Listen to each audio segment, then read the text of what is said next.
Hello, welcome back to my channel and a quick video tutorial on how I do the stonework.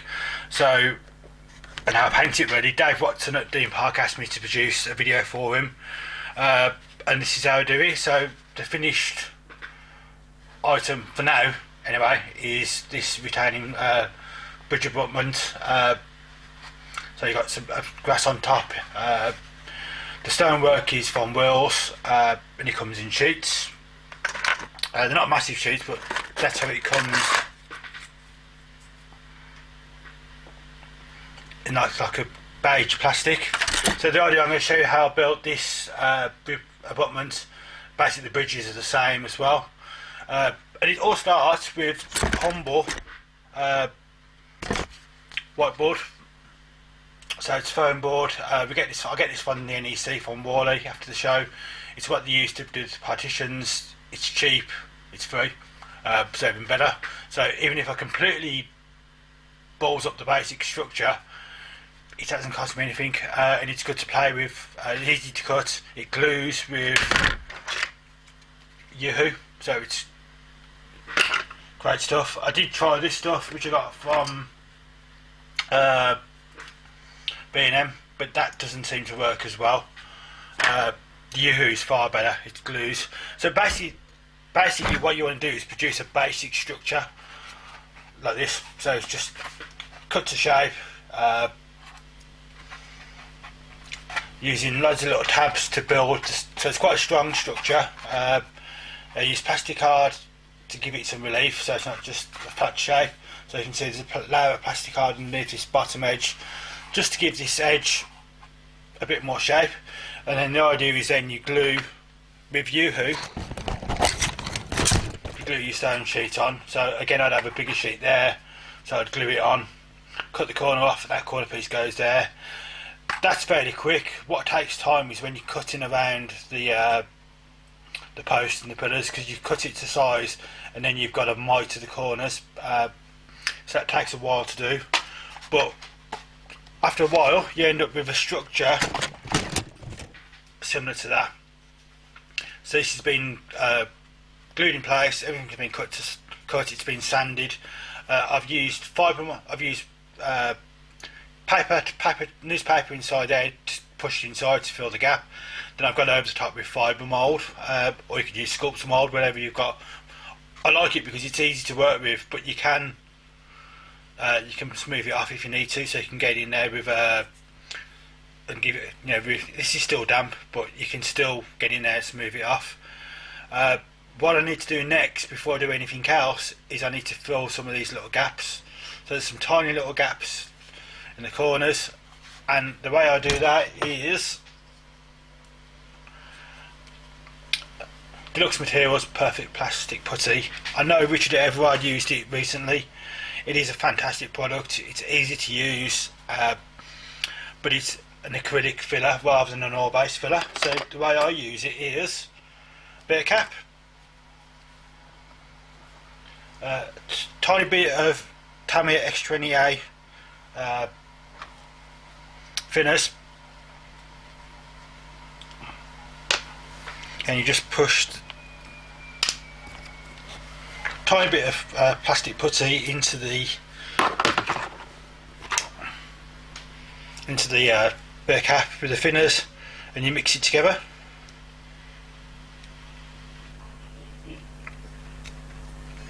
Just using it's an old paintbrush, so it doesn't really matter. Just mixing the two together, so you get like a clotted cream, gooey, thickish mix. And depends what you want to fill, but obviously the bigger gaps you want to fill, the thicker you want the mix to be. But if you've got quite a thin gap, use a thinner mix. And then what you do then is you just paint that into the gaps, like so.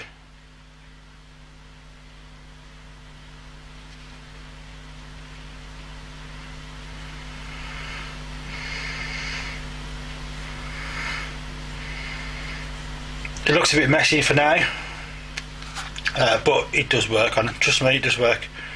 So you paint it all in, fill the gaps,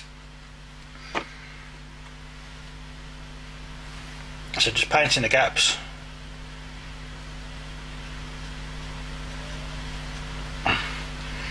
What I'm trying to do, I'm trying to do this video in as little takes as possible because I don't like editing.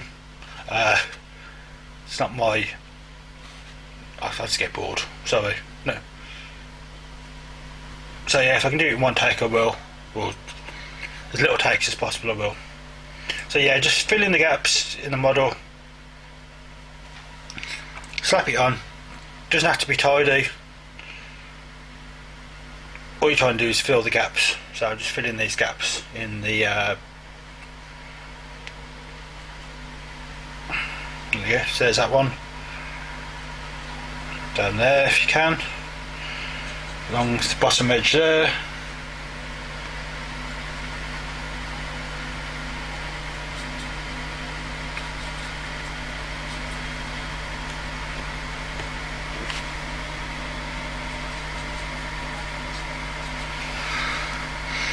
Really hard trying to do this in front of a camera and watch what the camera's doing at the same time.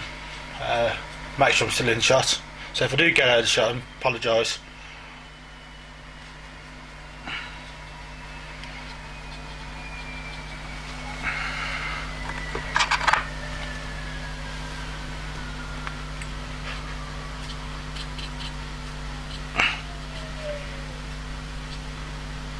So basically you go around, fill in all the gaps. Not too many gaps on this gap there, so I'm going to put some in there. And basically leave that to dry now. So I want to let this go. I'll probably leave it overnight. There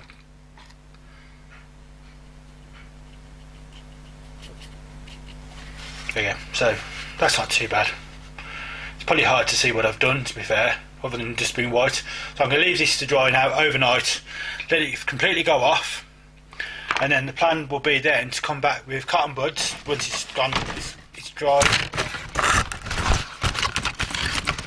Just normal humble cotton bud, dip it in X28, and then you can go over the surface like that, and it will leave the filler into the in the gaps.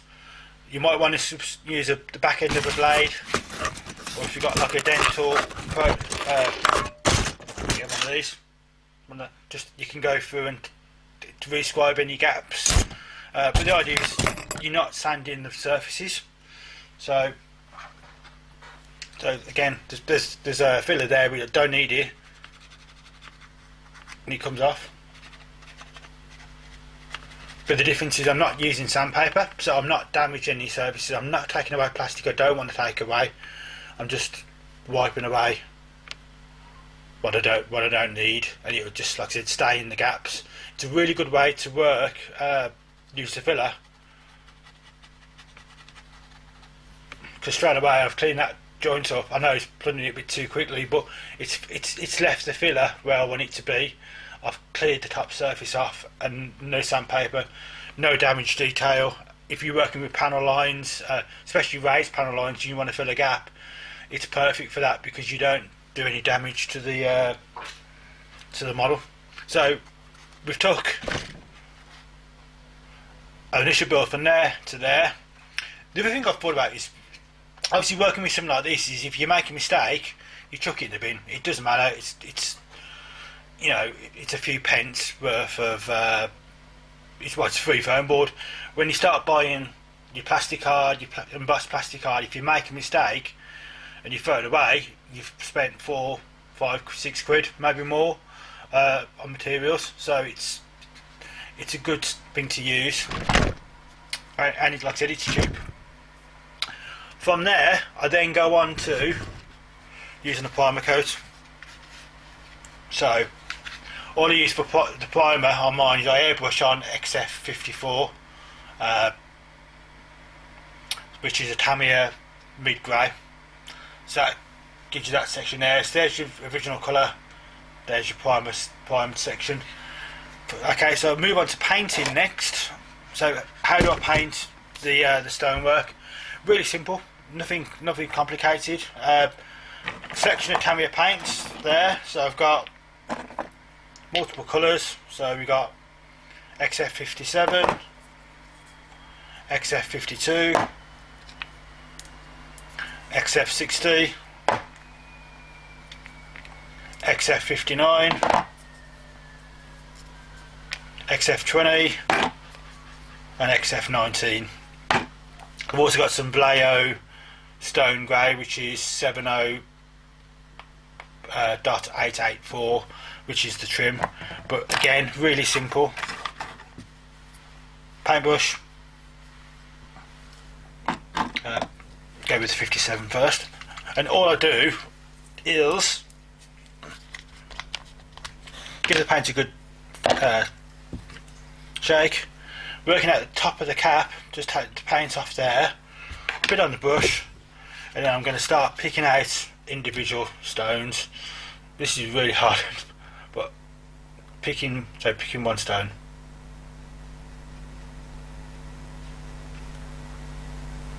And this does take time.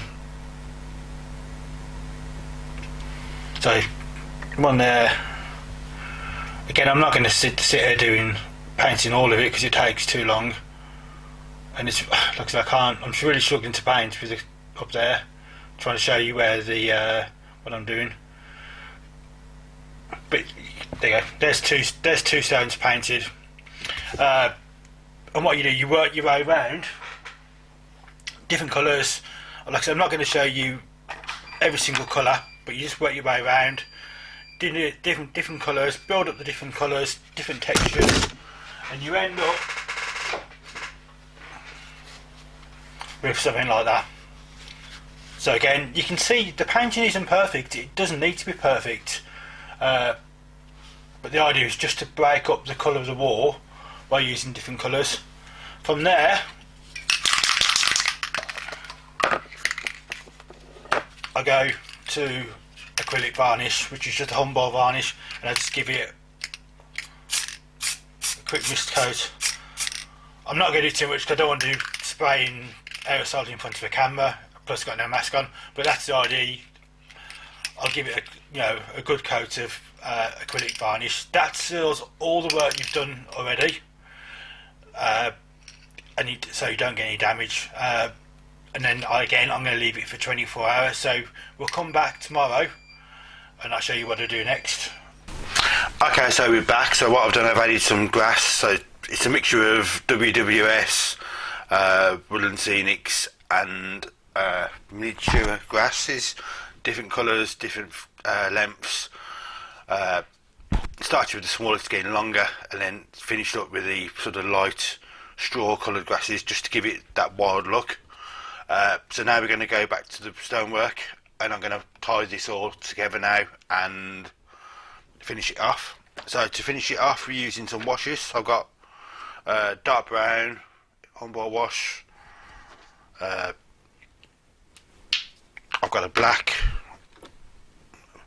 blue grey, and I've got just normal thinners. So we're going to use a mixture of the two, just really to make it, for the mortar wash, to make it all come together. It'll make it pop, hopefully. It'll look like the one that you saw at the start of the video, hopefully.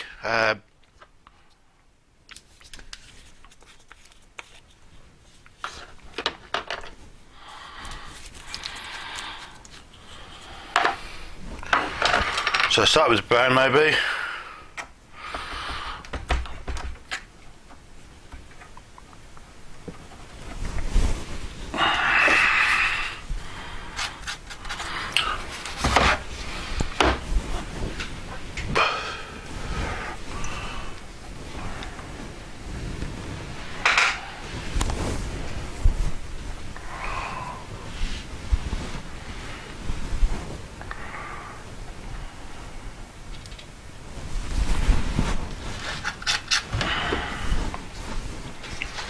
Get a better brush, that's a bit sort of add it.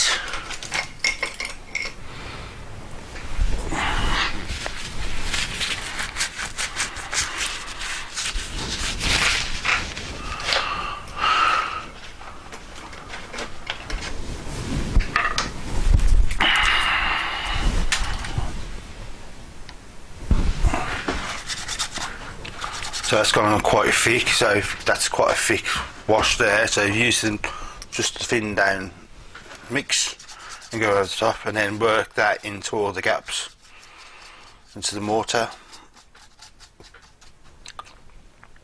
Again, darker colours over the top, so you're blending the colours together. And this is just a case now of feel.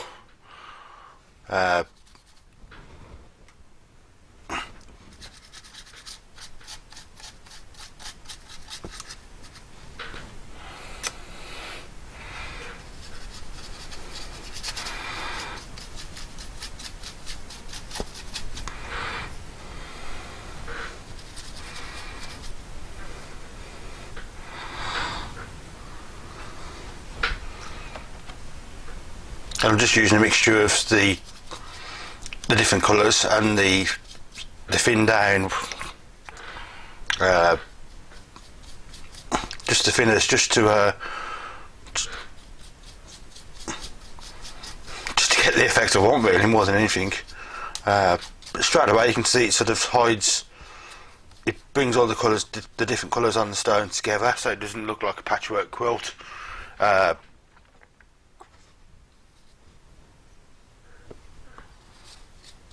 So you get that sort of nice dirty water wash, and it's fairly quick and easy. It's definitely quick and easy after the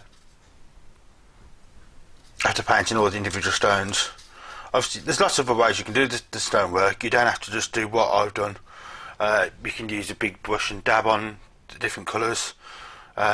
And especially if they're all still damp, they sort of blend, the colours blend a bit into each other, so you get that sort of different colours in the stone. That works quite well, and it's probably a lot quicker than what I've done.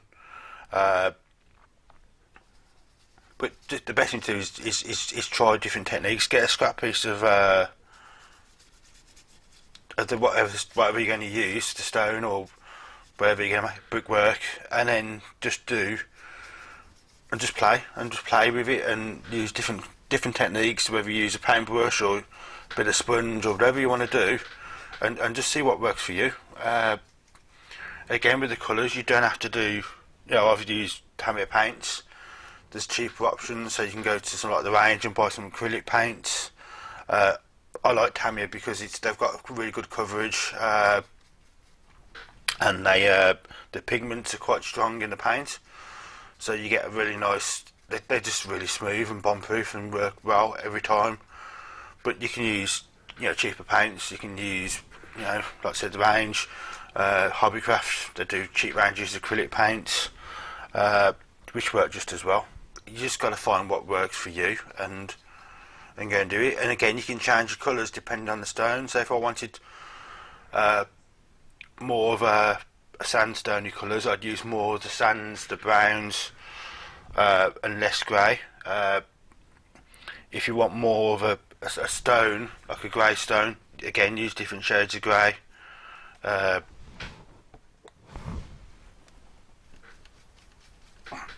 You're just sort of working. You just work whatever you want to, however you want it to look. You can adapt it and use whatever colours you want.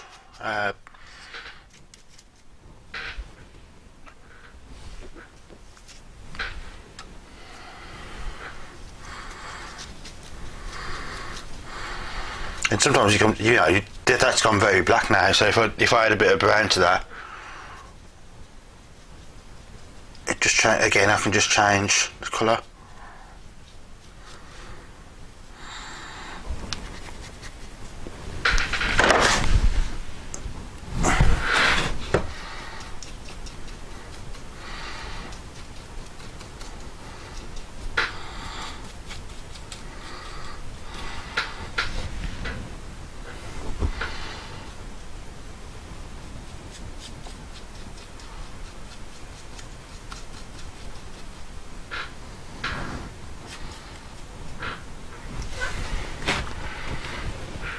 What it will need probably another coat of matte coat once I've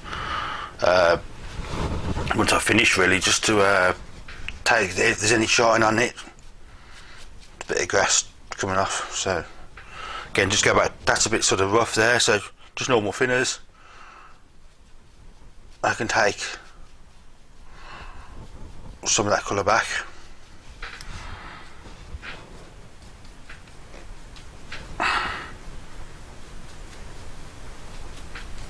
There you go, and that's where we're at now. So I'm going to leave this now. I've got work today, so I'm going to leave this now till this evening, and I'll come back, have a look at it. Hopefully, because it's only quite thin coats with enamel, it should be dried by then, and I should be able to give it a quick go over with the matte coat. But I'll see how it looks. If it does need a matte coat, I won't do it. It's only if it looks really shiny I'll put the matte coat on, and obviously got to be careful with the grass. I don't get too much the back coat over the grass, but yeah, it's a case of see how it looks and do what you need to do. If you don't need to do something, don't. But there you go, that's the mortar wash. Looks a bit grimy, and then once it's in position on the layout with the bridge over the back, I'll weather it all together so it ties the weathering together. But that's where we are for now.